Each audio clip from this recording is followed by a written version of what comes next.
श्री गणेशाय नमः। शिवपुराण कैलाश संहिता ऋषियों का सूत जी से तथा वामदेव जी का स्कंद से प्रश्न। प्रणवार्थ निरूपण के लिए अनुरोध। नमः शिवाय शांबाय सगणाय शशूनवे प्रधान पुरुषेशाय सर्गस्थित्यंत हेतवे। जो प्रधान प्रकृति और पुरुष के नियंता तथा सृष्टि पालन और संहार के कारण हैं, उन पार्वती सहित शिव को उनके पार्षदों और पुत्रों के साथ प्रणाम है। ऋषि बोले, सूत जी, हमने अनेक आख्यानों से युक्त परम मनोहर उमा संहिता सुनी। अब आप शिव तत्व का ज्ञान बढ़ाने वाली कैलाश संहिता का वर्णन कीजिए। व्यास जी ने कहा, पुत्रों, शिव तत्व का प्रतिपादन करने वाली दिव्य कैलाश संहिता का वर्णन करता हूँ। तुम प्रेम पूर्वक सुनो। तुम्हारे प्रति स्नेह होने के कारण ही मैं तुम्हें यह प्रसंग सुना रहा हूँ।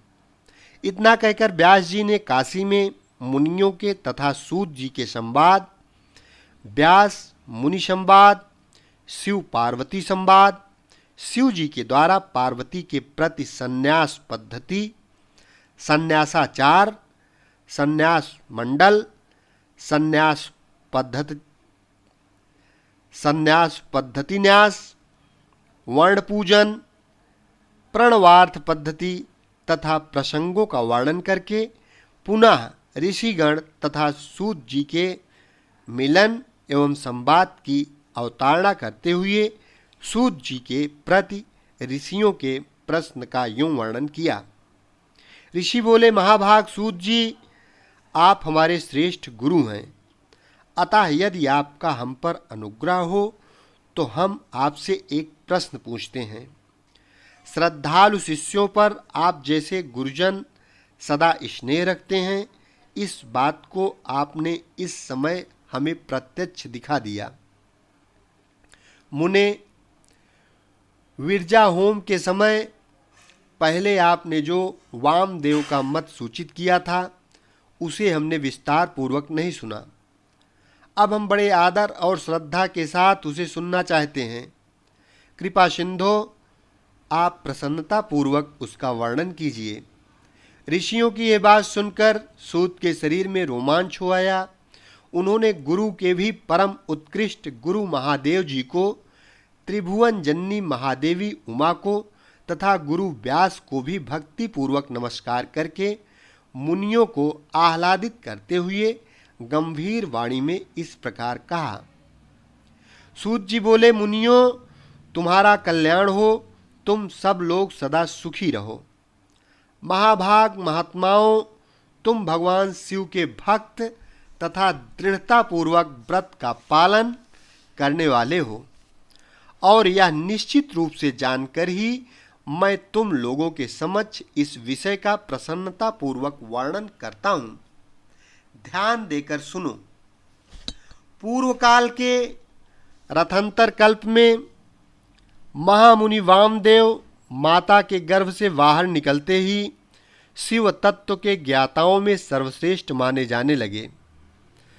वे वेदों, आगमों, पुराणों तथा अन्य सब शास्त्रों के भी तात्विक अर्थ को जानने वाले थे। देवता, असुर तथा मनुष्य आदि जीवों के जन्म कर्मों का उन्हें भली भांति ज्ञान था। उनका संपूर्ण अंग भस्म लगाने से उज्जवल दिखाई देता था। उनके मस्तक पर जटाओं का समूह शोभा देता था। वे किसी के आश्रित नहीं थे। उनके मन में किसी वस्तु की इच्छा नहीं थी। वे शीत, उष्ण आदि द्वंद्वों से परे तथा अहंकार शून्य थे।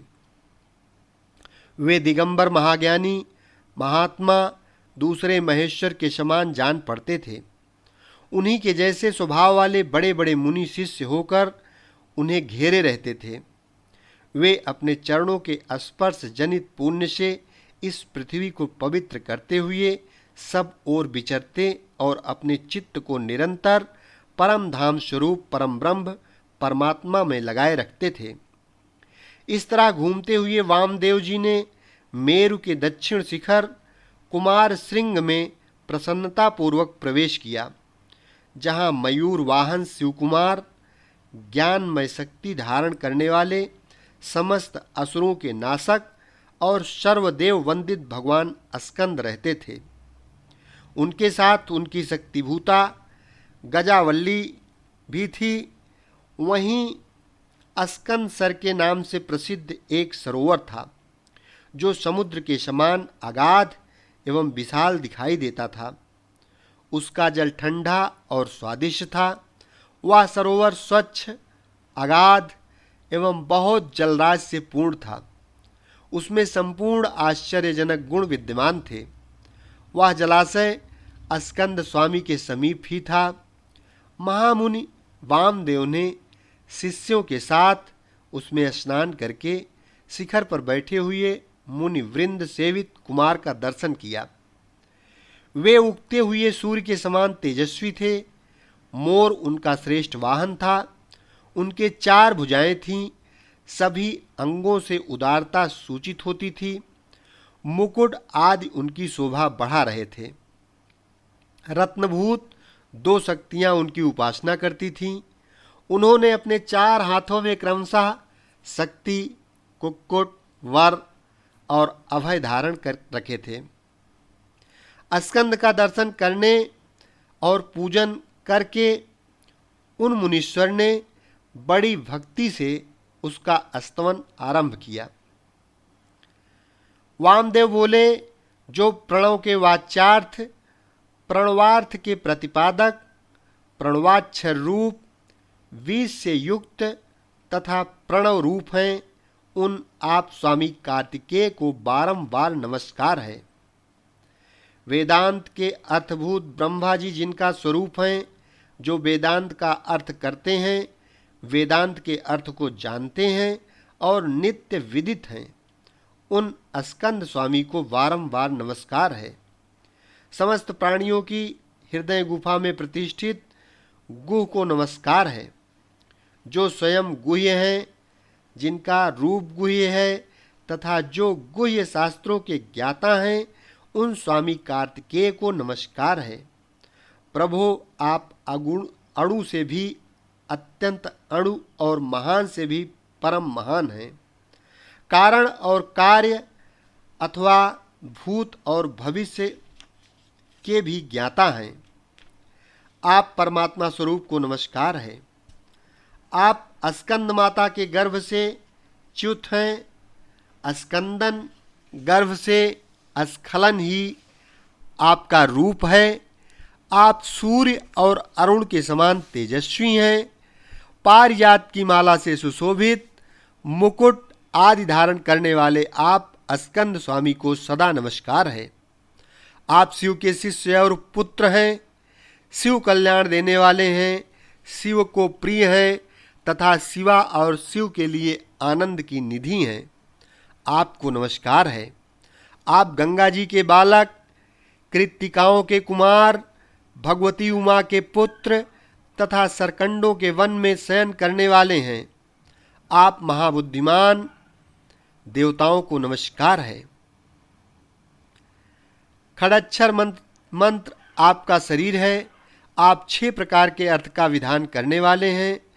आपका रूप 6 मार्गों से परे है। आप खड़ानन को बारंबार नमस्कार है।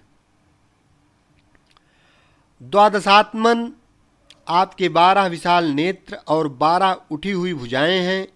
उन भुजाओं में आप 12 आयुध धारण करते हैं। आपको नमस्कार है। आप चतुर्भुज रूपधारी, शांत तथा चारों भुजाओं में क्रमशः शक्ति, कुक्कुट, वर और अभय धारण करते हैं। आप असुर विदारण देव को नमस्कार है। आपका वक्षस्थल गजावल्ली के कुचों में लगे हुए कुमकुम से अंकित है। अपने छोटे भाई गणेश जी की आनंदमयी महिमा सुनकर आप मन ही मन आनंदित होते हैं। आपको नमस्कार है। ब्रह्मा आदि देवता मुनि और किन्नर गणों से गाई जाने वाली गाथा विशेष के द्वारा जिनके पवित्र कीर्ति धाम का चिंतन किया जाता है, उन आप स्कंद को नमस्कार है। देवताओं के निर्मल किरीट को विभूषित करने वाली पुष्पमालाओं से आपके मनोहर चरणारविंदों की पूजा की जाती है। आपको नमस्कार है। जो वामदेव द्वारा वर्णित इस दिव्य स्कंद स्तोत्र का पाठ या श्रवण करता है, वह परम गति को प्राप्त होता है। यह स्तोत्र बुद्धि को बढ़ाने वाला, शिव भक्ति की वृद्धि करने वाला, आयु, आरोग्य तथा धन की प्राप्ति कराने वाला और सदा संपूर्ण अभीष्ट को देने वाला है। वामदेव ने इस प्रकार देव सेनापति भगवान स्कंद की स्तुति करके 3 बार उनकी परिक्रमा की और पृथ्वी पर दंड की भांति गिरकर नतमस्तक हो बारंबार साष्टांग प्रणाम और परिक्रमा करने के अनंतर वे विनीत भाव से उनके पास खड़े हो गए। वामदेव जी के द्वारा किए गए इस परमार्थ पूर्ण स्तोत्र को सुनकर महेश्वर पुत्र भगवान स्कंद बड़े प्रसन्न हुए। उस समय वे महासेन वामदेव जी से बोले, मुने, मैं तुम्हारी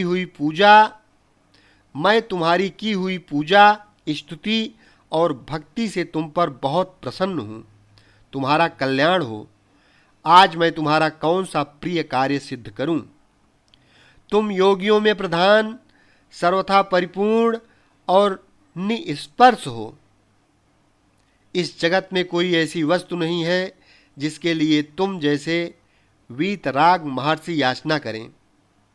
तथा धर्म की रक्षा और संपूर्ण जगत पर अनुग्रह करने के लिए तुम जैसे साधु संत भूतल पर विचरते रहते हैं। ब्राह्मण, यदि इस समय मुझसे कुछ सुनना हो तो कहो। मैं लोक पर अनुग्रह करने के लिए उस विषय का वर्णन करूंगा। स्कंद की वो बात सुनकर महामुनि वामदेव ने विनयावनत हो मेघ के समान गंभीर वाणी में कहा। वामदेव बोले, भगवान, आप परमेश्वर हैं, अलौकिक और लौकिक सब प्रकार की विभूतियों के दाता हैं, सर्वज्ञ, सर्वकर्ता, संपूर्ण शक्तियों को धारण करने वाले और सबके स्वामी हैं। हम साधारण जीव हैं। आप परमेश्वर के समीप बोलने की शक्ति या बात करने की योग्यता हम में नहीं है, तथापि यह आपका अनुग्रह है कि आप मुझसे बात करते हैं। महाप्राज्ञ, मैं कृतार्थ हूँ। कण मात्र विज्ञान से प्रेरित हो आपके समक्ष अपना प्रश्न रख रहा हूँ। मेरे इस अपराध को आप क्षमा करेंगे। प्रणव सबसे उत्तम मंत्र है। वह साक्षात परमेश्वर का वाचक है। पशुओं, जीवों के पाश बंधन को छुड़ाने वाले भगवान पशुपति ही उसके वाच्यार्थ हैं। ओमितीदम सर्वम, ओंकार ही यह प्रत्यक्ष दिखने वाला समस्त जगत है। यह सनातन श्रुति का कथन है। ओमिति ब्रह्म, अर्थात ओम यह ब्रह्म है, तथा सर्वम हे तद ब्रह्म, यह सब का सब ब्रह्म ही है। इत्यादि बातें भी श्रुतियों द्वारा कही गई हैं। इस प्रकार मैंने समष्टि तथा व्यष्टि भाव से प्रणवार्थ का श्रवण किया है। तात्पर्य यह है कि समष्टि और व्यष्टि सभी पदार्थ प्रणव के ही अर्थ हैं। प्रणव के द्वारा सबका प्रतिपादन होता है। यह बात मैंने सुन रखी है। महासेन, मुझे कभी आप जैसा गुरु नहीं मिला है, अतः कृपा करके आप प्रणव के अर्थ का प्रतिपादन कीजिए। उपदेश की विधि से तथा सदाचार परंपरा को ध्यान में रखकर आप हमें प्रणवार्थ का उपदेश दें। मुनि के इस प्रकार पूछने पर स्कंद ने प्रणव स्वरूप 38 श्रेष्ठ कलाओं द्वारा लक्षित तथा सदा पार्श्व भाग में उमा को साथ रखने वाले और मुनिवरों से घिरे हुए भगवान सदाशिव को प्रणाम करके उस श्रेय का वर्णन आरंभ किया जिसे श्रुतियों ने भी छिपा रखा है। अध्याय 1 से 11 तक संपन्न हुआ। शेष अगले भाग में। एक बार प्रेम से बोलो श्री कार्तिकेय जी भगवान की जय। शेष अगले भाग में।